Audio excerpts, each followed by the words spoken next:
Selamat malam. Kami dari kelompok Jawa Barat ingin mempresentasikan tentang Sangkuriang, asal-usul Tangkuban Perahu.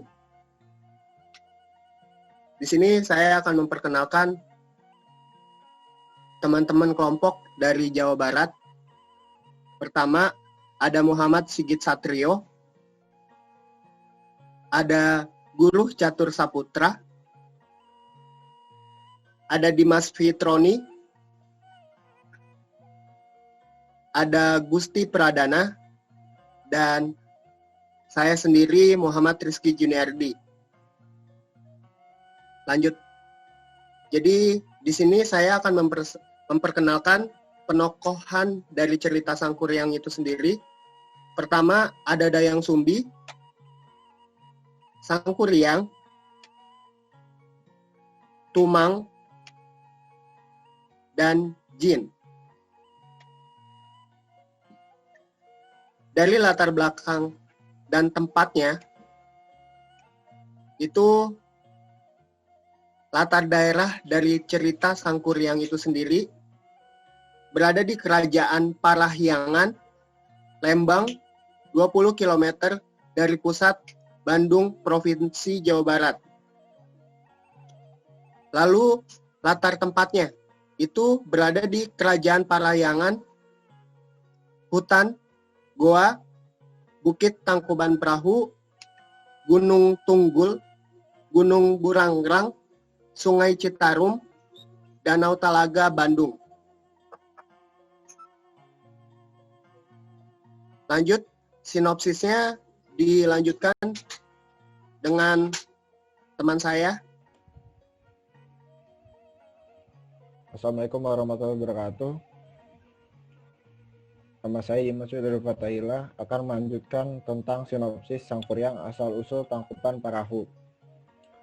Pada zaman dahulu di Jawa Barat, hiduplah seorang putri raja yang bernama Dayang Sumbi yang memiliki seorang anak laki-laki bernama Sangkuriang. Dayang Sumbi adalah seorang putri raja yang sangat dimanja. Sangkuriang tiap-tiap harinya selalu ditemani oleh seekor anjing titisan dewa yang bernama Tumang. Jadi Tumang itu adalah anjing kecil titisan dewa yang tidak lain merupakan suami dari Dayang Sumbi maupun juga ayah kandung Sangkuriang. Hanya saja Dayang Sumbi tidak akan pernah memberitahu Sangkuriang bahwa ayah kandungnya ialah seekor anjing karena ia tidak ingin merasa anaknya malu atau kecewa. Nah, pada suatu hari Sangkuriang pergi ke hutan untuk berburu dan memerintah Tumang untuk mengejar buruannya. Tapi ia tidak mengikuti perintahnya yang membuat Sangkuriang membunuh Tumang dengan anak panahnya. Lalu kemudian si Sangkuriang itu membawa daging Tumang tersebut dan menceritakan kepada ibunya, yang membuat ibunya itu langsung sangat marah. Lalu memukul kepala Sangkuriang menggunakan sendok nasi.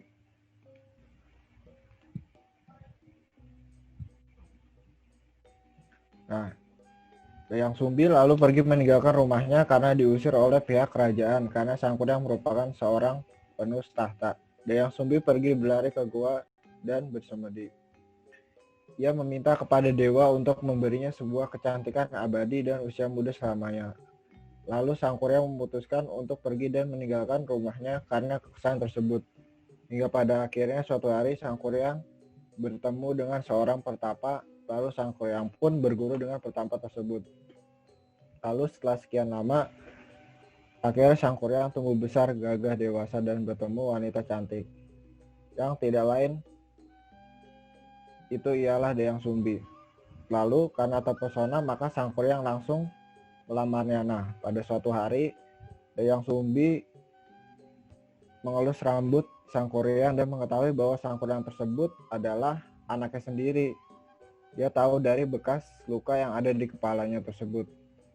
Nah, setelah tahu kejadian itu, dia langsung membatalkan pernikahan mereka. Lalu Dayang Sumbi mengajukan 2 buah syarat kepada Sang Kuryang, yaitu membuat bendungan dan membuat perahu besar yang harus diselesaikan sebelum fajar menyingsing sebagai cara untuk membatalkan rencana pernikahan mereka. Lalu keesokan harinya, ternyata Sang Kuryang menyanggupi membuat bendungan dan perahu tersebut yang dibantu oleh para jin. Tapi Dayang Sumbi mencegahnya dengan bersemedi dengan berdoa kepada dewa agar membuat pagi lebih cepat datangnya. Karena Sang Kuryang mengetahui hari telah pagi lebih cepat dari sebelumnya dan ia merasa ditipu oleh Dayang Sumbi. Maka dengan kesal, Sang Kuryang menendang perahu besar yang telah dibuatnya tersebut. Lalu perahu itu melayang-melayang dan jatuh tertelungkup. Lalu lambat laun menjadi sebuah gunung yang sekarang bernama Tangkuban Perahu. Lalu selanjutnya, unsur-unsur kebudayaan akan dilanjutkan oleh teman saya. Saya Gusti Pradana akan menjelaskan unsur-unsur kebudayaan. Unsur-unsur kebudayaan yang ada di cerita Sang Kuryang, yang pertama adalah bahasa. Bahasa yang digunakan adalah campuran bahasa Sunda dan bahasa Indonesia. Yang kedua, kepercayaan. Kepercayaan yang dianut adalah agama Hindu. Beberapa tokoh yang ada di cerita Sang Kuryang mengucapkan Sang Hyang Rumuhun, yang dalam agama Hindu dianggap sebagai keadaan spiritual tak kasat mata yang memiliki kekuatan supernatural. Ada pandangan yang menyatakan bahwa yang berasal dari tradisi yang lebih tua yang berakar pada pemujaan nenek moyang atau dinamisme. Yang ketiga adalah mata pencaharian. Mata pencaharian yang terlihat dalam cerita Sang Kuryang adalah di bidang pertanian dan perkebunan. Serta beberapa ada yang menjadi peternak di mana sapi mereka disita oleh bawahan Prabu Sugeng Purbakara.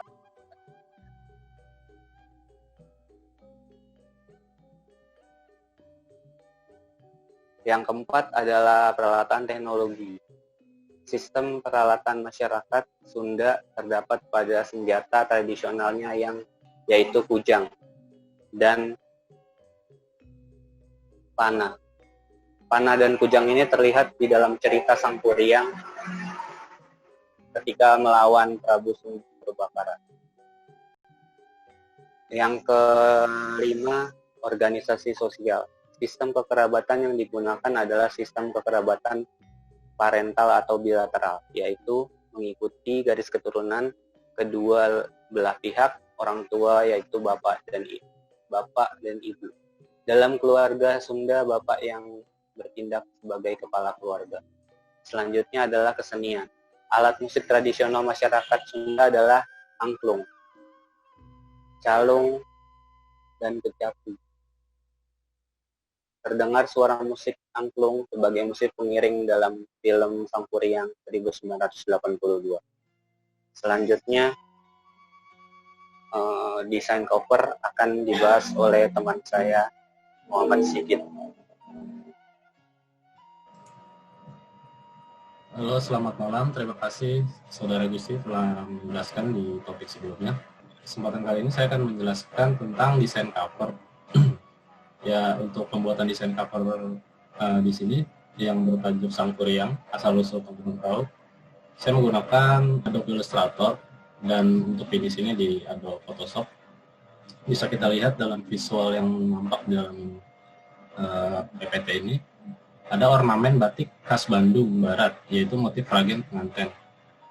Maknanya merupakan simbol dari perkawinan, terdiri dari ragam hias flora, fauna, dan bentuk serta warna dan golongan batik yang mencerminkan identitas Kasundaan.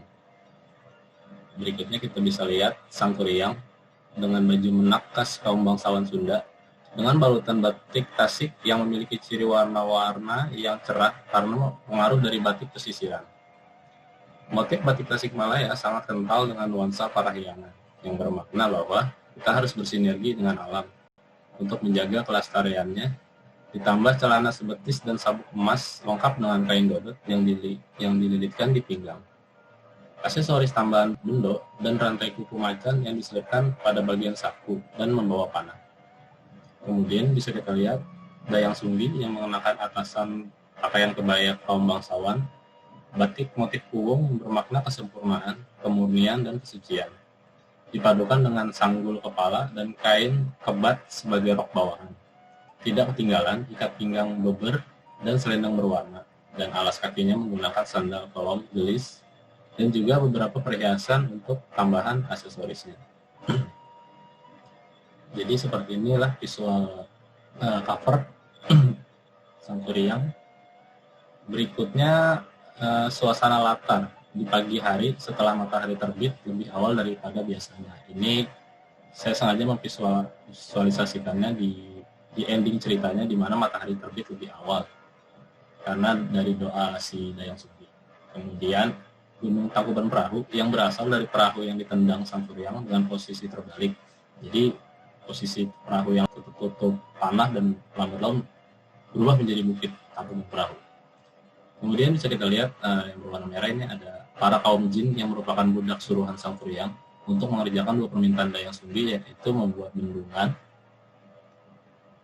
Berikutnya Sungai Citarum yang dibendung oleh Sangkuriang dan bala tentara jin. Jadi Sangkuriang mempunyai kesaktian, jadi bisa memanggil para jin ya, untuk membantu pengerjaannya terlebih cepat. Berikutnya ada pohon bekas tembangan Sangkuriang yang berubah menjadi sebuah bukit yang kini dikenal sebagai Gunung Bukit Tunggul. Sementara daun, ranting, dan bagian kayu lainnya yang tidak terpakai ditumpuknya dan terbentuklah Gunung Burangrang. Dan berikutnya adalah visual dari Tumang, si anjing peliharaan Sangkuriang, yang merupakan ayahnya jelmaan seorang dewa yang akan berubah menjadi seorang pria tampan pada saat bulan purnama. Jadi di sini posisinya si Tumang sudah meninggal ya. Tapi tetap saya visualisasikan di sini karena termasuk dari cerita intinya. Kemudian adalah perahu besar yang dibuat oleh Sangkuriang untuk salah satu syarat pernikahannya dengan Dayang Sumbi dan pembuatannya dengan bantuan jin. Ya, mungkin saat ini perahunya sudah berubah jadi Tangkuban Perahu ya. Oke, saya rasa sekian untuk bagian dari saya. Selanjutnya akan diteruskan oleh saudara guru. Sekian, terima kasih. Oke, di sini saya ingin melanjutkan presentasi yang sebelumnya. Perkenalkan, nama saya Guru Jatuh Saputra. Di sini saya ingin mempresentasikan sebuah pesan moral yang bisa kita ambil dari cerita Sangkuriang. Yang pertama adalah pentingnya tentang perbuatan jujur. Karena selain mendatangkan kebaikan, perbuatan tersebut juga akan mendatangkan kebahagiaan di kemudian hari.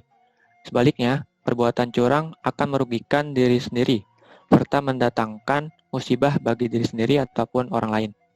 Selain itu juga, dalam cerita Sangkuriang ini memberikan sebuah gambaran tentang janganlah kita mencintai sesuatu secara berlebihan, karena hal yang berlebihan itu tidaklah baik. Begitu juga dalam memberikan sebuah janji kepada seseorang, yang pada dasarnya memang tidak bisa kita tepati. Dan yang terakhir adalah dari cerita Sangkuriang ini juga mengajarkan tentang janganlah pernah sesekali kita berbohong apalagi menyakiti orang tua. Kendalikanlah emosi kita untuk menahan hawa nafsu yang berlebih. Mungkin sekian presentasi dari kami. Kurang lebihnya mohon maaf. Dan terima kasih pada teman-teman yang telah mengikuti presentasi kami hingga akhir. Wassalamualaikum warahmatullahi wabarakatuh. Waalaikumsalam warahmatullahi wabarakatuh.